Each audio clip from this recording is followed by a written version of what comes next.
My phone pinged as I was signing Leo out of daycare. I glanced at the screen, expecting a routine message from my husband about dinner plans. Moving to Spain with Jackie. I've transferred our savings to my private account. Good luck paying rent. My hands froze mid-signature. Leo tugged at my sleeve, oblivious to how our lives had just imploded. "Mommy, did you bring my dinosaur snacks today?" I forced a smile, completed the sign-out sheet, and typed a response while my mind screamed in disbelief. "Thanks for the update." 3 words that masked the hurricane of emotions threatening to overwhelm me. Jackie was his administrative assistant. Our savings represented 8 years of careful planning and sacrifice. The rent on our Chicago apartment was due in 3 days. My name is Suzanne Mitchell, 37 years old, mother to 4-year-old Leo and apparently soon-to-be ex-wife of David Mitchell, who had just abandoned us with the casual cruelty of a text message. What I wanted was painfully simple: stability for my son, the dignity of financial security, and the chance to build a life not constantly undermined by David's impulsive decisions. Standing in my way was the immediate crisis of survival: how to keep a roof over our heads when our savings account had been pillaged. "Where's Daddy?" Leo asked as we walked to the car, his small hand trusting in mine. "Is he making spaghetti tonight?"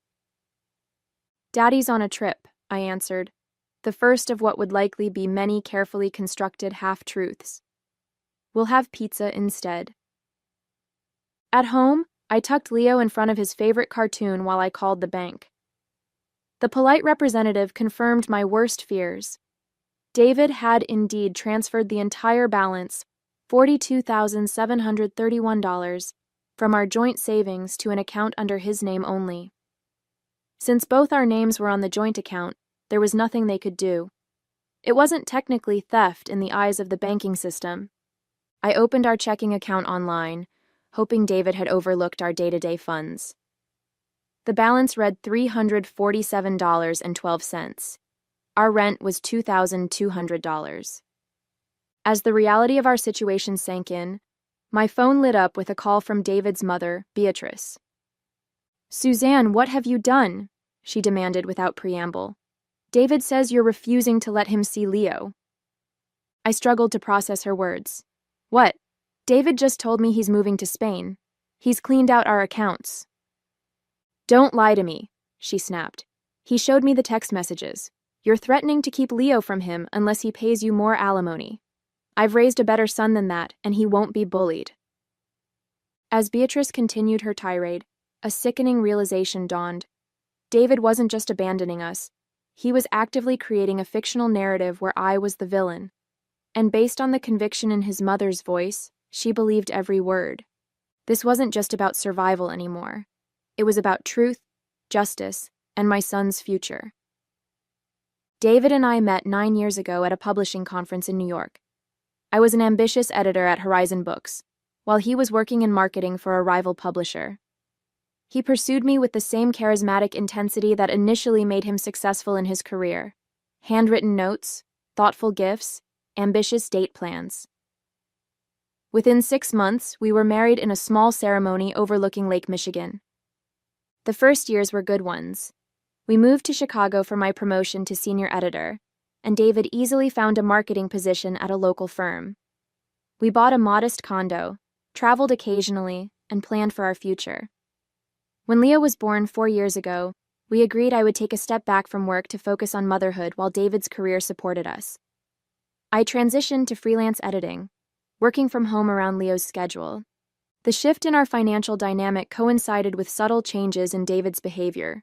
Small expenses would appear on our credit card without explanation. He began working later, citing the need to make up for your reduced income. His mother, who had always viewed me as somehow beneath her son, became more involved in our lives, often undermining my parenting decisions when she visited. "Leo needs a firmer hand," she would say, while David remained silent. "Suzanne is too soft with him." 2 years ago, we sold our condo and moved to a rental apartment, after David convinced me we could use the equity to invest in his friend's startup. The investment failed within 8 months, but David's explanations about market volatility seemed plausible enough. When I suggested returning to full-time work, he insisted it wasn't necessary and that Leo needed me at home. "Trust me," he would say. "I've got everything under control." I did trust him, though doubts occasionally surfaced. Like when I discovered receipts for dinners on nights he claimed to be working late, or when he became defensive about his phone, keeping it face down and taking calls in another room. Each time, his explanations seemed just reasonable enough to quiet my suspicions. 3 months ago, David announced he'd been offered a promotion that would require occasional international travel. The increased income would help rebuild our savings, he explained. Around the same time, he mentioned Jackie, a new administrative assistant who was amazingly efficient at organizing his schedule. Last week, I found a Barcelona travel guide hidden in his desk drawer. When I asked about it, he laughed it off. The team might open a European office someday.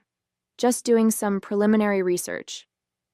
I accepted his explanation, ignoring the slight tremor in his voice and the way his eyes didn't quite meet mine. That travel guide should have been my wake-up call. Instead, it became just another warning sign I chose not to see clearly until it was too late. The day after David's devastating text, I dropped Leo at daycare and headed to David's office, determined to confront him in person. Surely he wouldn't simply vanish without properly dissolving our marriage or making arrangements for Leo. The David I married wasn't cruel. Impulsive sometimes, but not heartless. The receptionist's expression shifted from professional welcome to discomfort when I asked for David. "I'm sorry, Mrs. Mitchell, but David no longer works here. He resigned last week." "Last week?" My voice sounded distant even to my own ears. "That's impossible. He was here Monday." She fidgeted with a pen. "I'm really not supposed to discuss personnel matters, but he submitted his resignation 2 weeks ago. Yesterday was his last day." 2 weeks. While I was planning meals and managing Leo's preschool applications, David had been orchestrating his escape. The receptionist avoided eye contact as I thanked her and walked numbly toward the elevator. In the parking garage, I called David's closest friend, Trevor. "Hey, Suzanne," he answered cautiously. "How are you holding up?" "You knew," I said, realization dawning. "You knew he was planning to leave." Trevor's hesitation confirmed it before he spoke. He made me promise not to say anything, said he needed a clean break. A clean break from his child?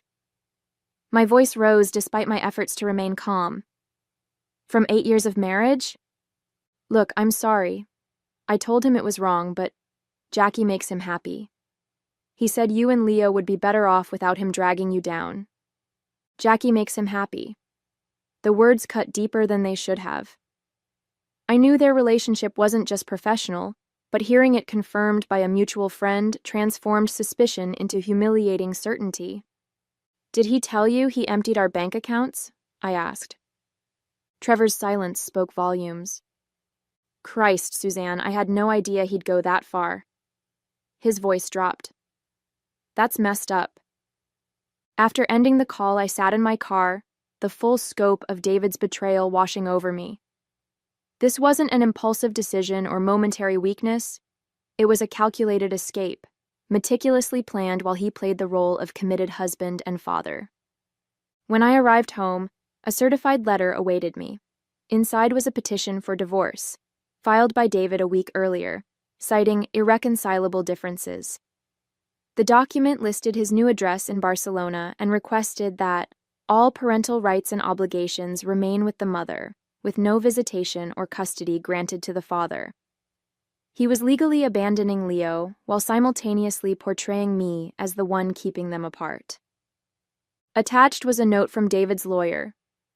"Mr. Mitchell has indicated you have substantial savings to cover your needs during this transition. He will not be providing spousal or child support." I slumped onto the couch, documents scattered around me. Every aspect of our life together now appeared as a carefully constructed lie. The man I married, or thought I married, had been plotting his exit for weeks, possibly months, ensuring he escaped with our financial resources while creating a narrative that painted him as the victim. My phone pinged with a message from David. landed in Barcelona. Don't try to contact me. My lawyer will handle everything. Anger began to replace shock. For Leo's sake, I needed to think clearly. First step, secure our housing situation before the rent came due. Second, document everything for the divorce proceedings. Third, find a lawyer who could help me navigate this nightmare. For the first time since receiving David's message, I allowed myself to cry, not from heartbreak, but from the overwhelming realization of what I was facing. When the tears subsided, one thought remained clear. David had underestimated me. He had always underestimated me. 3 days after David's departure, I sat across from Vivian Aguilar, a divorce attorney recommended by a college friend. Her office was modest but orderly, much like Vivian herself. "Let me be clear," she said after reviewing my documents. "What your husband did is reprehensible, but not entirely illegal. Since you were married, he had legal access to those joint accounts. Even if he was planning to abandon us?" My voice cracked, despite my efforts to remain composed. "The good news is judges don't look kindly on this kind of behavior. We can petition for emergency child support and potentially freeze any remaining assets." She leaned forward. "What we need is proof that he's continuing to earn income while evading his parental responsibilities." I nodded, already gathering evidence. Screenshots of David's text messages, bank statements showing the massive withdrawal, the certified divorce petition. But finding proof of his current employment seemed impossible from nearly 4,000 miles away. That evening, desperate for short-term solutions, I called my parents in Michigan. They immediately offered to cover my rent and basic expenses until the legal situation improved. "We'll be there tomorrow," my mother said firmly. "You shouldn't be alone right now." Her support loosened something tight in my chest. With Leo safely tucked into bed, I turned my attention to David's abandoned desk. I needed any documentation that might help my case: tax returns, employment contracts, anything that proved his income potential and obligations to Leo. In the bottom drawer, beneath a stack of old warranties, I found a sealed envelope addressed to David's mother. Curiosity overrode my hesitation. Inside was a birthday card and a handwritten note. "Mom, thanks for helping with the Barcelona apartment deposit. Jackie and I can't wait to show you our new place when you visit in May. We couldn't have made this happen without your support. Love, David." The date on the card was from 3 months ago, around the time David had first mentioned his promotion. Beatrice hadn't just known about his plans, she had financially supported them. With shaking hands, I photographed the card and note, then continued searching. Tax returns, investment statements, our marriage certificate. I organized everything methodically. In his email drafts folder on our shared computer, I discovered an unsent message to Jackie with an attached resume, listing his new position at Meridian Global Barcelona, with a start date just 2 days after his text to me. Armed with this crucial evidence, I met with Vivian again. She reviewed everything, her expression growing increasingly determined. "This is exactly what we needed. We can file for emergency orders today: child support, freezing of marital assets, and potentially even an order for him to return to the jurisdiction." Hope flickered for the first time since David's text. What happens next? First, we file the emergency motions. Then, we depose Beatrice about her involvement. If David has started working in Spain while abandoning his child, we'll make sure the court understands exactly what happened. The following day, buoyed by this progress, I received a message from David's lawyer: an offer of $5,000 in full settlement of all claims. "They're testing your desperation," Vivian advised when I forwarded it to her. "Don't engage." That night, I received a direct message from David. "Take the settlement, Suzanne. You won't get more, and fighting will just drain what little I've offered. Be reasonable for once."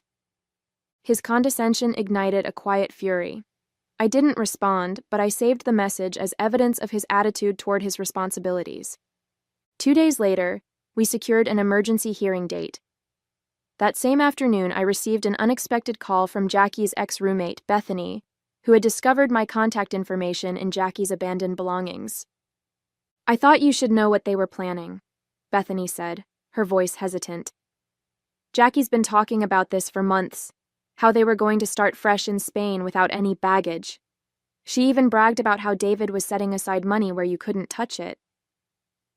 My momentary optimism crumbled as Bethany continued, describing conversations she'd overheard between Jackie and David about creating offshore accounts and establishing residency in Spain specifically to complicate legal proceedings.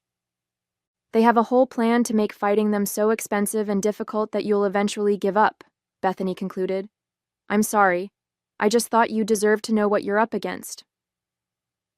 The morning of our emergency hearing, I woke to another text from David. I hear you're dragging Mom into this. Bad move, Suzanne. Drop this now, or I'll make sure you regret it. His threat strengthened my resolve. In the courthouse, Vivian and I waited outside the assigned courtroom, reviewing our presentation one final time. The doors opened and David's lawyer emerged, a polished man in an expensive suit who exuded confidence. Mrs. Mitchell, he nodded curtly. Mr. Hoffman, representing David Mitchell. Before I could respond, an unexpected figure appeared behind him. Beatrice, immaculately dressed and wearing the same disapproving expression she'd directed at me for years. You should be ashamed, she hissed, ignoring Vivian's warning hand on my arm. Trying to extort my son when you're the one who drove him away. Mrs. Mitchell, Vivian interjected smoothly. Since you're here, I should inform you that we'll be calling you as a witness regarding your financial support of your son's abandonment of his family. Beatrice's face paled slightly, but she maintained her composure. I have no idea what you're talking about. The hearing proceeded with clinical efficiency. The judge listened to both arguments, reviewed our evidence of David's withdrawal of funds and new employment, and granted our emergency motions. David would be required to provide immediate child support and return a portion of the marital assets while the case proceeded. It felt like a significant victory, but Beatrice's unexpected appearance troubled me. Why had she flown to Chicago for a routine emergency hearing? That question was answered the next day when I received a call from an unknown international number. Is this Suzanne Mitchell? A woman's accented voice inquired. Yes, who's calling? My name is Lucia Vega, HR Director at Meridian Global Barcelona. I'm calling about your husband, David Mitchell. My heart raced. Yes? We received your email about his employment situation. I wanted to inform you that Mr. Mitchell no longer works for Meridian Global. He was terminated yesterday. I frowned in confusion. I didn't send any email. There was a pause. Someone using your name sent documentation showing Mr. Mitchell was involved in a custody dispute and had pending legal issues in the United States. Company policy requires disclosure of such matters during the hiring process. The realization hit me. Beatrice. She had impersonated me to sabotage David's employment, ensuring he couldn't comply with the court's support order. It was a calculated move to undermine the judge's ruling and validate David's claim that he couldn't afford to support Leo. Ms. Vega, I did not send that email. Could you forward it to me? Minutes later, I was staring at a message allegedly from me, filled with distorted half-truths about David's situation and threatening the company with legal action if they continued employing him. The email included copies of our personal documents, some of which I'd only recently gathered from my attorney. My apartment had been untouched, which meant only one person could have accessed those documents, Beatrice, during her visit to support me after David left. I immediately called Vivian, who validated my suspicions. This is identity fraud and interference with a court order. We need to document everything and file additional motions. While we were developing this new strategy, my phone rang again. David, calling directly for the first time since his departure. You vindictive bitch, he snarled without preamble. You got me fired? After everything I offered you? It wasn't me, David. It was your mother. His momentary silence confirmed he recognized the possibility. That's absurd. Why would she do that? To make you look unable to pay support, to undermine the court order. to turn you further against me." "You're lying," he said, but uncertainty had crept into his voice. "Mom would never—" "Check your emails. Look at the documents that were sent. Those were in my apartment until your mother visited last week." The line went silent for several seconds. "I'll call you back," he finally said. 10 minutes later, my phone pinged with an email from David containing a bombshell, a series of text messages between him and Beatrice revealing a disturbing truth. This wasn't just about David leaving, it was about eliminating me from the picture entirely. "Once you're established in Spain," Beatrice had written 3 months earlier, "we can work on getting full custody of Leo. With Suzanne's history of depression after his birth, we can make a case that she's unstable." My postpartum depression, which I'd fought through with therapy and David's apparent support, had been weaponized against me all along. The revelation of Beatrice and David's long-term plot to gain custody of Leo transformed the battlefield. This wasn't merely about financial survival anymore. It was about protecting my son from people who viewed him as a possession to be claimed rather than a child to be nurtured. Vivian immediately filed additional motions documenting Beatrice's identity fraud and the conspiracy to manipulate custody arrangements. We also reported the identity theft to the police, creating an official record of Beatrice's illegal actions. "We've strengthened our position considerably," Vivian assured me. "But David still has the advantage of physical distance and most of your marital assets." I knew we needed something more. Undeniable evidence that would convince a judge to freeze all of David's assets and potentially compel his return to the United States. The text messages proved conspiracy, but not the location of our missing savings. In a moment of inspiration, I contacted Trevor again. "I need your help," I said without preamble. "For Leo's sake." Trevor's guilt over his silent complicity in David's plans made him receptive. "What do you need?" "Information. David must have told you more about his financial arrangements, where he was moving the money, how he planned to support himself in Spain." There was a long pause. "He mentioned an account in the Cayman Islands. Said his mom helped him set it up years ago for tax purposes. I didn't think much of it at the time." "Did he mention the bank name? Any details at all?" "First Caribbean International, I think. Look, Suzanne, I'm sorry I didn't say anything sooner. I never thought he'd leave Leo completely." This new information gave us a starting point, but we needed details. Account numbers, transfer records, anything that would concretely tie David to hidden assets. I remembered that David had always used variations of the same password for his accounts, generally involving Leo's birth date and our anniversary. With trembling fingers, I tried accessing his cloud storage using the most likely combination. To my shock, it worked.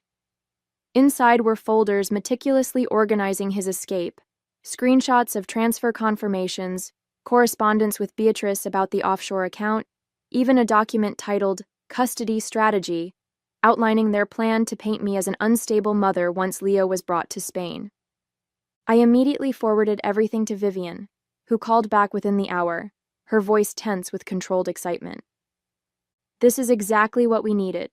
I'm filing for emergency orders freezing the Cayman account and requesting international enforcement." 2 days later, we received our first major victory. The judge granted our motion to freeze David's offshore account pending further investigation. David's lawyer immediately filed a counter motion accusing me of illegal hacking, which momentarily threatened our progress. Then came the unexpected complication. Jackie called me directly. "Suzanne, we need to talk," she said, her voice lacking its usual confidence. "David's falling apart here. That's not my concern anymore." "Please," she insisted. "He's talking about flying back to Chicago to fix things with you directly. I'm worried about what he might do." A chill ran through me. David had never been physically violent, but his current desperation made him unpredictable. "Why are you telling me this, Jackie?" "Because this isn't what I signed up for. He promised a fresh start, not a man obsessing over his ex-wife and hiding money from me, too." Her words caught me off guard. "He's hiding money from you?" "He has another account I just found out about. After the judge froze the Cayman account, He told me we'd be fine because he has backup funds his mother doesn't even know about. This was potentially crucial information, but I sensed Jackie wasn't sharing out of pure altruism. "What do you want, Jackie?" "Protection," she said simply. "When David finds out I've talked to you, he'll turn on me too. I need assurance that I won't face legal consequences for my role in this. I can't promise anything without consulting my attorney." "Then figure it out quickly," she replied, "because David booked a flight to Chicago for tomorrow. And Suzanne? He seemed different when he told me. Scary different." After consulting with Vivian, we crafted a proposal: immunity for Jackie in exchange for complete documentation of all accounts and a sworn statement about David and Beatrice's conspiracy. Jackie agreed immediately, sending bank statements showing a second account in Liechtenstein containing the bulk of our marital assets, over $200,000. With this final piece of evidence, we secured an emergency restraining order just hours before David's scheduled arrival in Chicago. When his plane landed, airport security would be waiting. David's return to Chicago unfolded exactly as we had planned. Airport security detained him upon landing, serving him with both the restraining order and court summons for an emergency hearing the following morning. His phone call to me from the airport security office vibrated with barely controlled rage. "What the hell is this, Suzanne?" "I came back to work things out." "With a one-way ticket and no hotel reservation?" I countered, Jackie's intelligence having proved accurate. "The court hearing is at 9 tomorrow. I suggest you find a lawyer." In the courtroom, David appeared disheveled and defensive, clearly unprepared for the mountain of evidence we presented: the offshore accounts, the identity fraud, the custody conspiracy, and most damning, Jackie's sworn statement detailing how he had planned the abandonment for months while systematically hiding marital assets. The judge's expression grew increasingly severe as Vivian methodically built our case. When she presented the custody strategy document outlining their plans to use my postpartum depression against me, David visibly wilted. "Your Honor," Vivian concluded, "we request immediate return of all marital assets, full custody of the minor child to my client, supervised visitation only for the father, and a forensic accounting of all funds hidden by Mr. Mitchell and his mother." When David's hastily retained attorney attempted to paint me as the aggressor who had forced David to protect his assets, the judge cut him off. "Counsel, I've reviewed the evidence. Your client systematically defrauded his wife, abandoned his child, and conspired to manipulate this court. Save your creative interpretations." The judge's ruling was comprehensive. All identified accounts were frozen and placed under court supervision. David's passport was confiscated pending resolution of the financial issues.